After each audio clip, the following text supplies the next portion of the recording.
All right, so Brownie, you could probably look at that one as being almost a great escape. What are your thoughts immediately after today's game?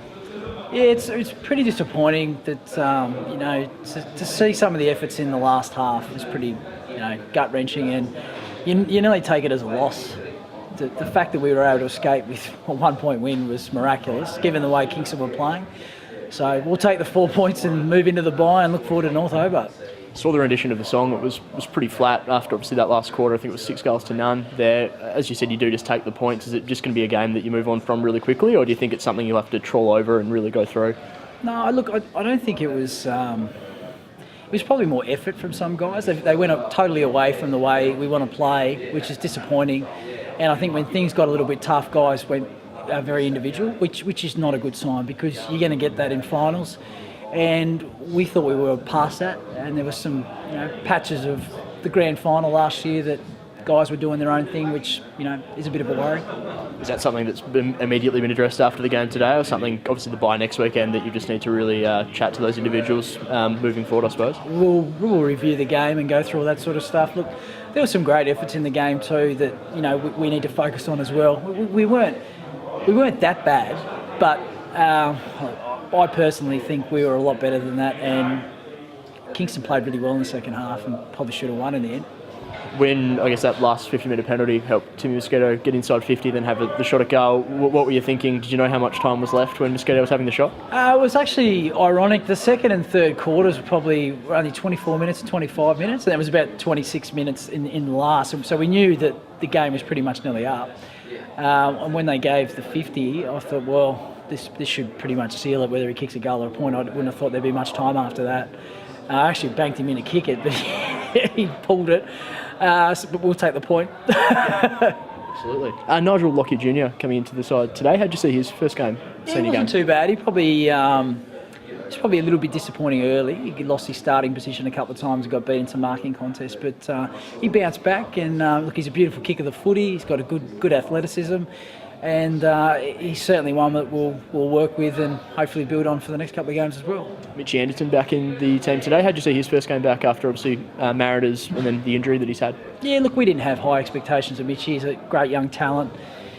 He's missed about 6 or 7 weeks of footy with a severe knee injury, so it's good to have him back on the ground, and I don't think he's 100% yet, but he's getting pretty close. The run under his belt today will be good for him, and hopefully he can play some good footy in the next 2 weeks and put his name up for draft selection as well. A little more midfield time for Nick Baker today. You happy with the way he's, settled into the group first season at the club? Yeah, look, we played Bakes in the middle from the start today. We've been predominantly playing him down back and giving him a role in the middle today, and I thought he was pretty effective. Probably one of our better players throughout the day. And I guess the bye coming up next weekend. Do you think that's coming at a good time for the boys ahead of the finals too? Yeah, it's pretty good. Look, we've got Alex Hill to come back from an injury, so hopefully he comes back after the bye. Bryce played half a footy in the twos today, and he was pretty good early, kicked 3 goals in the first quarter, which is good. So he gets a run under his belt, gets another 2 weeks off now, and he'll put his hand up for the next game as well. We get Toe back from suspension as well. We really missed him today. Just gives us that little bit of a versatility with when Hato is not in the ruck. But look, I think the bye comes at a good time. All right, so barnstorming finish from the guys today, Trent. Obviously must be flat to fall short the last hurdle there. Yeah, absolutely. I've said it before and I'll say it again now.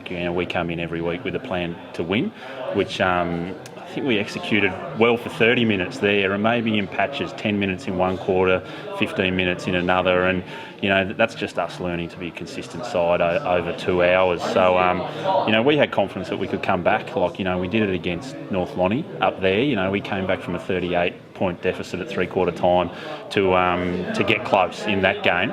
And the boys have got belief. We knew we were going down to the scoring end. Most of the scoring had been done down to the water during the day, even though there wasn't any breeze. Just for rarely, normally there is a breeze down here, but it was an awesome day. So but we got to learn to win those games and close out. But that's with the work that we do in the first 3 quarters leading up into it. Can you put your finger on anything that sparked, I suppose, that final quarter? As you said, there were patches earlier in the game where you guys really did have control of the contest, but that last quarter was really something else. Can you put your finger on, I guess, what that was that sparked that? We changed a little bit of our structure at centre bounce, and it was actually what we were doing in that game against North Lonnie. So the guys had played it before, but we hadn't played like that for for a good nearly 3 months. So we just gave ourselves a little bit more coverage so Lauderdale couldn't get out the front of stoppage, which I thought they did really well. Like, we'd seen them kick a goal and then we'd let them have an easy exit and reply to our goal. So we changed that up and we played a lot faster, I think. We got a lot of bounce off half back from Lockie Godomski, who was back. He came into the game, and I thought Marcus Davies and that behind the footy as well. So we just took the game home, but we converted. We converted our opportunities, which we didn't do. Like, the second quarter, we dominated the second quarter down to the bottom end, and we just we didn't score. Or we scored, but it was a lot of points. You mentioned, I actually didn't mention, but the final moment of the game, that 50-metre penalty for Tim Mosquito, obviously that behind ended up being the end result. I guess, how did you feel when the free kick was paid, also the 50 was paid, and then when Timmy was having that final shot? Look, at the end of the day, the game's made up of moments, and we kicked poorly in the second quarter, which really cost us. So it wasn't an umpiring decision so much that affected the outcome of the game today, but it's just understanding scenarios. Like, probably if the free kick wasn't there or whether it's not, it's the moment of the game. It's just having a feel for the game, which I don't think the umpires have. We ask a lot of our boys in terms of, and all clubs do, we ask a lot of them in terms of, we put them under a lot of scrutiny. We watch vision, we have stats, we look at everything they do, everything's scrutinised to the eye teeth, and I just don't think the umpires have the same. I don't know what they're doing with their coaches, how they watch vision. They don't have feel for the game, it's inconsistent, and to me that's disrespectful to the boys. So this is the best competition in the state. We're playing senior state league footy, and the umpiring is probably at an old scholar's standard. It's just not good enough, and it's got to come up to scratch. And that's not me sitting here with sour grapes saying that the umpires caused the outcome of the game, because they didn't. Okay, so but they need to come up to the level of the players and the level of the competition, because at the moment it's poor, and they shouldn't have an impact on the outcome of the game, which happened today as well.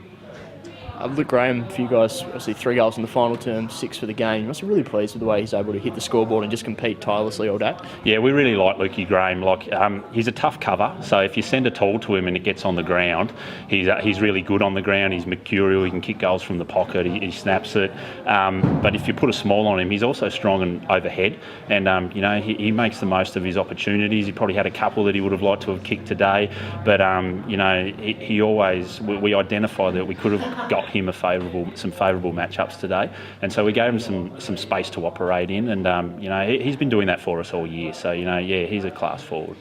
And like to finish off, final result aside, Glenorchy next week, boys will take plenty of confidence out of today's performance in Patches. Yeah, absolutely. You take confidence from it, but at the end of the day, we didn't win as well. So we've got to let that burn. That hurts. And it has to, because we want to be a team and a club that competes in this competition and is playing it in September. So obviously that's not on the cards for us this year, but we've got to learn to win these games. Okay, so and we take all that into next week, and that'll burn in the guys' guts for a week. And that's the best part about footy. I've said to the guys a lot is, next week you get another chance. So we try and redeem ourselves, and we search for that next win.